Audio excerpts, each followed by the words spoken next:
I hope that my love of John the Baptist also points people to Jesus and not just to John the Baptist, but it's very exciting. So. I am forever going to refer to him as the original cradle Catholic now. Like, that's such a great title for him. And I'm sure he loves it, and he would probably wear it on a shirt if he were here right now. He'd be like, yes, this is my new name. This is the slogan. So it makes me happy to think that, it wasn't impossible to know Jesus from birth and to grow to continue to love him deeper, because that's what we've been raised as if you were an infant.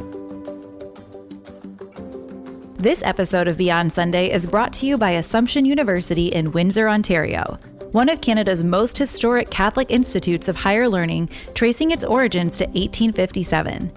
Learn more about their online graduate diploma in Catholic Studies by going to assumptionu.ca or follow them on Facebook, Twitter, or Instagram.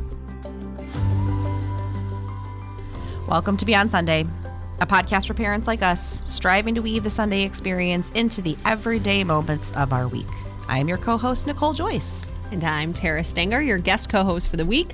Put down the Advent calendar candy and put the shoes away, and join us as we talk, laugh, and reflect on our experiences raising Catholic families and allowing God to transform our everyday lives. Hi, Nicole. How are you? Welcome back, Tara. Thank you. Thanks for having me again. Yes. I hope Rocky's feeling better, but I'm happy to be here with you all today. How are your Advent candles going?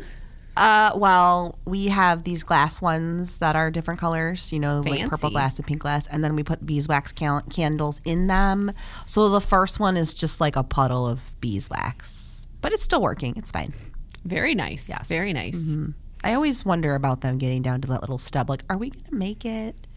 Oh, my husband rearranges them on our Advent calendar. Like during Advent? During Advent, so that they all try to burn evenly. So he'll take the first one and move it to switch the first and the fourth, so the fourth one gets burnt and such like that, because we try to light it every night at dinner. So he is very meticulous and engineers our Advent candles to try to get the most use out of all of them. The pink one he can't do anything with, but there's nothing you can do about that. He tries to keep the purple somewhat even, but and we still get again, to a stub. What does your husband do for a living? He does a bunch of things, but works in logistics, but has studied industrial engineering. So he's an efficiency guy. So, but that's how we avoid just one stub every year, is we try to stub them all at the same time. So. I bet you if he could figure out a way to make that pink one burn faster, he would. He would. 100%. If he could keep them even, he would. There's no question in my mind. I'm shocked he's not whittling it down each day to come, but then it won't fit in the stand. So. That's amazing. I love it. I do too. It makes me happy. And then I don't have to worry about it because he takes care of it all. Yes. Yeah, that first one gets so short so fast. And then it's like, oh my gosh, we got to light the other one. But this one's so short. And the kids the kids do get stressed about it. So I wonder if one of them will figure out they should rotate them the way your husband does. Yeah. I was like, I don't know if we can do that. He's like, we're going to do it. So I'm like, okay. So fascinating. We've been doing it for years now. Yeah. So this second Sunday's coming up. We're going to light another candle. Hopefully that first one isn't totally dilapidated just yet. And I think it is getting, at least in my house, ever more difficult to remember that Christmas is not here yet. Yes. I mean, there's been Christmas decorations in the store since like July 5th. Right. Christmas music has been on since Halloween, if not soon after, right? Yeah. It is just like really hard to be like, we are still in Advent. And I know Advent is short because the fourth Sunday is also Christmas Eve. But like, what are we doing here? Like, what's our goal? So I just think this week, the gospel reading, especially with John the Baptist, is like a great time to think about like, how are we preparing the way, but realizing that it's not time just yet. Right. And Tara, I know how much you love to talk about John the Baptist. Yes, I love him. So let's talk about him in this gospel reading, because I think you probably have lots of thoughts on John the Baptist. I am a big fangirl of John the Baptist. Anybody who knows me knows this. And he's just amazing. I love how quirky he is and just how he points everybody to Christ. But he's kind of no nonsense about it. Not in a mean way, but just in a, it's happening. And I love that they're cousins and just how family can help us grow closer to God and all of those different things. But it's great. I'm excited when he shows up in the gospel. My husband knows, and he like looks at me and I like reverently get excited. So you're not like fist pumping in the middle of mass. I might be fist pumping next to my side or squeezing my husband's hand hard because we get excited. And it's great because I just am a big John the Baptist fan for many reasons. And so some of it is his quirkiness, the hanging out in the desert and just beating to his own drum. It gives you permission to do the same. But I also love that, John knew Jesus from the beginning. We hear, right? Yes. At the visitation that John leapt in Elizabeth's womb when Jesus was near. And so I always think as a cradle Catholic that John the Baptist is kind of one of the first ones, right? He's one of those people who knew God from infancy, if not earlier, and continued to grow and then dedicated his life to helping others know him too. But it wasn't just one and done. He met him once and I've done my duty. I'm good. Like we see him throughout the Gospels, like at the baptism of the Lord, having this profound experience, this profound encounter as he baptizes Jesus and not feeling worthy, that even though I am anointed, I am called to this, that it's still, I'm not sure, God, this is what you want me to do. But he's still always pointing people to Jesus, even when he's not sure, because he's not sure of his own worthiness, but he knows God can work through it. And so I get very excited about John the Baptist, and I love to share him with others. And I hope that my love of John the Baptist also points people to Jesus and not just to John the Baptist, but it's very exciting. So. I am forever going to refer to him as the original cradle Catholic now. Like that's such a great title for him. And I'm sure he loves it, and he would probably wear it on a shirt if he were here right now. He'd be like, yes, this is my new name. This is the slogan. So it just makes it makes me happy to think that, it wasn't impossible to know Jesus from birth and to grow to continue to love him deeper, because that's what we've been raised as if you were an infant, No, that really great. makes sense, because there's definitely like a lot of media attention around people who convert, people who revert. There's a lot of that around there, but like you don't have to stray. You can stay. Right. It can be both stories, right? Yeah. They're all part of the story of our faith, right? Yeah. Those stories of adults coming to the faith can be just as inspiring, but it can be just as inspiring to stay faithful and live it. And there can be times where you lived it as a child and then still keep growing deeper and going and growing. And I love it. So I get excited in these Gospels when he reminds us, like, hey, I am going to do something, but God can do even more. Yeah. So, don't get caught up in me, but know that more is coming. So like I baptize you in water, but there's one among you who you do not recognize, and he's coming. And so I just love his humility, but like his boldness in it. Like, you know, it's not just shying away. It's like, listen, it's not me, but get excited. It's coming. It's kind of like those times I try to get my kids excited for stuff, and I'm like, right, hey, this isn't it, but something's coming. And then I just hope that whatever I've built up doesn't disappoint them. But I know Christ won't. Christ won't disappoint them. But I know sometimes my fun surprise of new clothes might. Clothes, Mom, really? Clothes. New shoes. We're going shoe shopping. That's not exciting.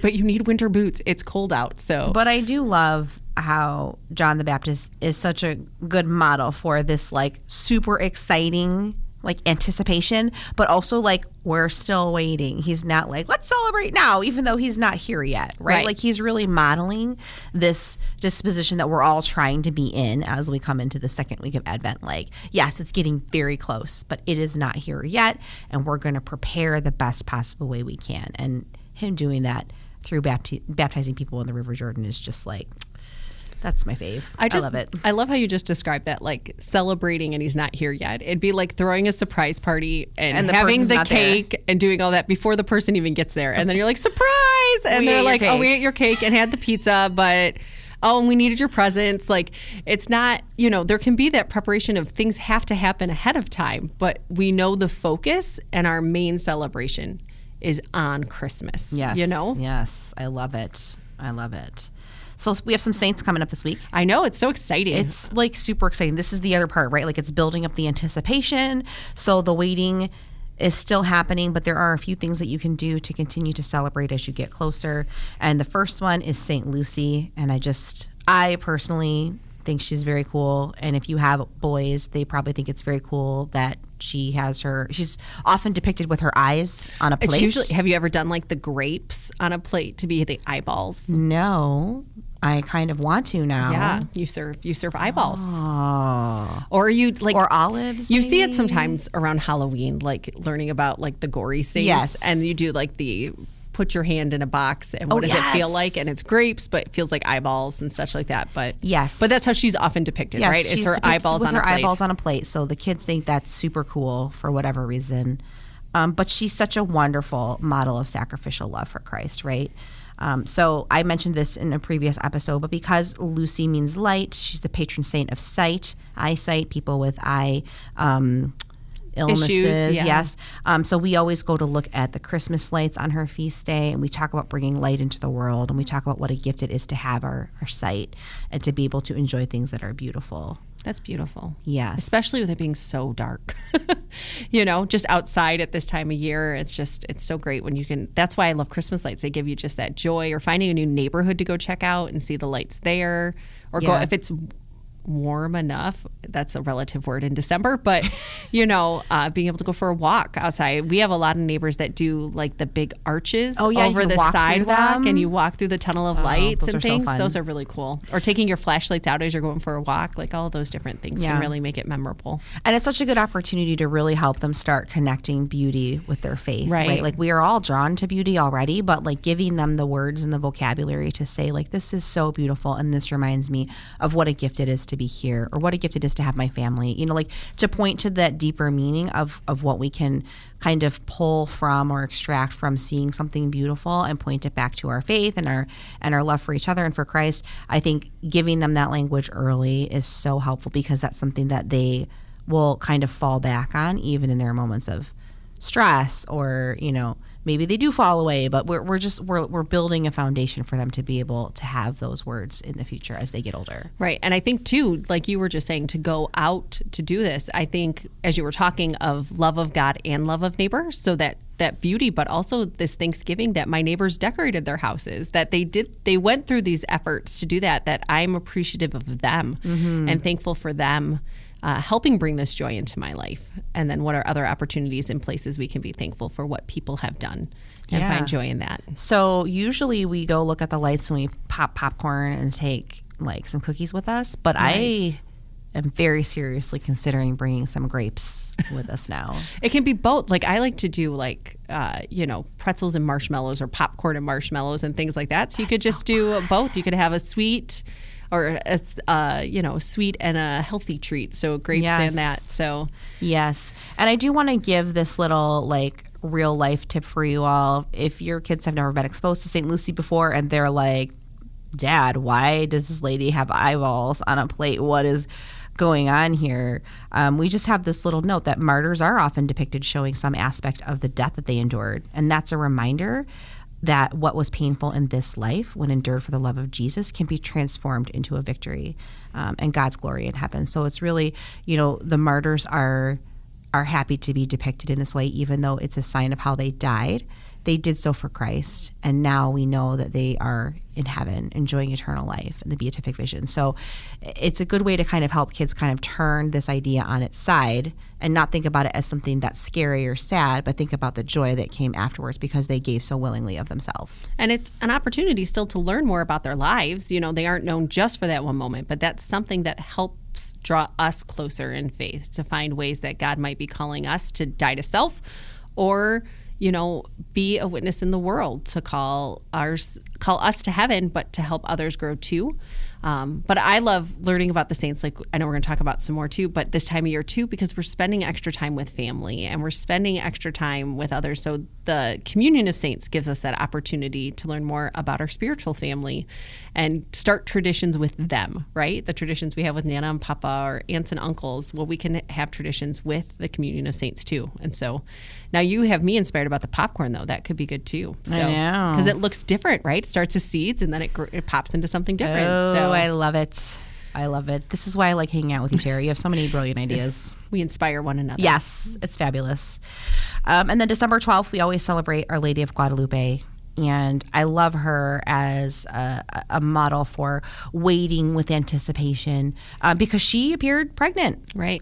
Jesus had not been born yet, and that was just such a beautiful way for her to invite all of us to enter into this experience, right? And there are so many great stories and books and articles and videos about Our Lady of Guadalupe. Like she came to minister to, like, to transform the people of Mexico Mexico, but she extends so much farther now because of the beauty of the image, right? So experiencing again that beauty and being able to talk about the symbolism in the image and the story of St. Juan Diego and how she appeared to him. It's so, I love it. She's one of my favorites for sure, like hands down. One of my favorites. She's amazing. And I think last episode we talked a lot about coming as you are to adoration or things like that. And she's a great example of coming as you are to speak to the native people there, right? She appeared as they would recognize her. And that's just such a beautiful opportunity to realize God's trying to reach our hearts as we are, and that we also have the opportunity to share him in our normal experiences and our normal day-to-day life, right? And our job is to help prepare that way, going back to John the Baptist. Are you shocked? No. I slipped him in there? Actually, no, not even a little bit. We should have counted how many times I mentioned him. But later on, we're going to do that. We're going to tally it up while we listen. I remember being pregnant and like just finding so much comfort in Our Lady of Guadalupe, like you said, coming as you are, because you waddle into mass sometimes 36, 38 weeks pregnant, and you are just not feeling it, and you're like, here I am, Lord. Yeah. My feet are so swollen. I came to church in flip-flops. It's 100 degrees outside because this baby's being born in August. Right. What are you going to do with this hot mess, right? And he always does something wonderful. Mm-hmm. So she just gives so much hope there and so much joy. And the waiting when you're pregnant is like, I don't know, maybe one of the hardest kinds of waiting. Yeah, I know we say pregnant pause like it's just a gentle thing, but it's long. I used to say I felt like a crock pot on low all the time because you just feel so warm on top of the outside heat and everything like that. So it is a lot of waiting. And then a lot of anticipation, right? Like, what's going on with the baby? What's going on with me? What happens? Your whole house and life is changing. Am I ever going to sleep again? Yeah. No. Yeah. The answer is no. Maybe, but it'll just no. So many questions, right? Like, she's such a wonderful model for that. Right. And if you're in your childbearing years, you know exactly what we're talking about. And this is a great week to really kind of like run to her and ask for her prayers. She's such a wonderful companion to have on this journey during Advent while you're raising your little people. Right. Yeah. She's my favorite. And even if you read her story with Juan Diego, like think of your children of like, hey, I want you to do this. Okay, but I'm not going to. But then maybe I will. Like there's even those moments of connecting in motherhood of just trying to guide your child to make their own choices. Let me give you the directions again. Yeah, and they'll get there. And Juan Diego's a great saint to look to as well. But it's just you find those little moments that really reflect our everyday lives. Yes. In this awesome, amazing story of evangelization and conversion. So. Yes. And we mentioned previously about this too, but like it's a great day to eat some Mexican food. 100%. Every day is a great day to eat Mexican food, but definitely on the Feast of Our Lady of Guadalupe is an excellent day to do that. Yeah. Yes. Well, now you're making me think I should do it twice that week if we have St. Juan Diego's feast earlier in the week and then, or like it was the week before on the 9th, right? And then Our Lady of Guadalupe, we get to double. This would be great. Yes. And I don't know, my kids are going to garner for that and the Slurpees. They probably will. They're going to be like, Slurpees on Our Lady of Guadalupe. Yeah, after Mexican food. So. And I don't know how many of you are super into liturgical decorating, but I'm told that Aldi has blue table runners and blue cloth napkins with gold stars on them. Yeah. That would be perfect for the Feast of Our Lady of Guadalupe. But you could really decorate in whatever way. I mean, you could take any one little piece of that image. There's just so much to look at and so much to take in. Like any piece that really strikes you and make that part of your decor, part of your centerpiece. Let the kids color a picture. I mean, there's so much there to unpack while you're eating Mexican food, of course. Right. And what I love is the story is true, right? We can go see the tilma now. And so it's helping our kids see that this isn't just some folklore or story that's been passed down for fun, right? This is something that we could go visit. We could plan a vacation around. We probably won't because, it's December, but we could still see these things and you can go on the websites and find these verifications and it just helps make it more real that these moments are happening. And so it points to what the reality of Christmas is. Yes, yes. So I love all of these as ways for us to really enter into this anticipation and enter into the waiting in a way that's joyful, in a way that's saying it's not Christmas just yet, but we are getting ever closer. And we have these saints who we can who we can really connect with while we're waiting. Right. Yes, we are getting so close, you guys. So our challenge this week is a really fun one, and that's to look up the story of St. Juan Diego and Our Lady of Guadalupe. And there is a link on 52sundays.com. Tara, do you have others you think that are good too? Or Well, you can find local celebrations for St. Juan Diego and Our Lady of Guadalupe, but I also love the family challenge this week is just to call on Mary. So pray the Hail Mary every day. And what's great is as that prayer becomes more familiar, you can even have your little kids lead or learn the call and response versions of it and different things like that to help them grow. You can stretch it even more if you want to do a whole decade of the rosary by the end of the week. But it's this awesome opportunity to reflect and just grow closer to Mary, right? And I love your hopefulness the first week of December that we could get through a decade of the rosary. I said by the end of the week. So we've done 7, one a day, right? So you just do 3 extra that last day. So, but over the course of a week. Okay, that makes me feel much better. Or by Saturday, you can do 1 an hour. But it gives you this opportunity to kind of grow closer to Mary, right? And who do we look to during Advent? Is Mary's on this journey? Yes. Right? Getting us to the birth of Christ, right? Yes. And moms who are listening, like this is just ever so real. Like just trying to like enter into that moment of like her waiting, right? He's in there. She's probably so uncomfortable. Like and traveling. Guys, I don't even like getting in the car when I'm that pregnant. Can you imagine riding on a donkey? No, I will not be doing that. But it's just the commitment and the continuing on, and that we can turn to her. Oh, she's such a gift. And ask her for her intercession. Yes, thank you so much. So thank you for listening to Beyond Sunday. May your Advent journey continue to be inspired and hopeful. Find more episodes at 52sundays.com/podcast or subscribe on Spotify, Apple Podcast, or wherever you get your podcasts. And don't forget, you can reach us at beyondsunday@aod.org. This episode of Beyond Sunday is brought to you by Assumption University in Windsor, Ontario, one of Canada's most historic Catholic institutes of higher learning, tracing its origins to 1857. Learn more about their online graduate diploma in Catholic Studies by going to assumptionu.ca or follow them on Facebook, Twitter, or Instagram.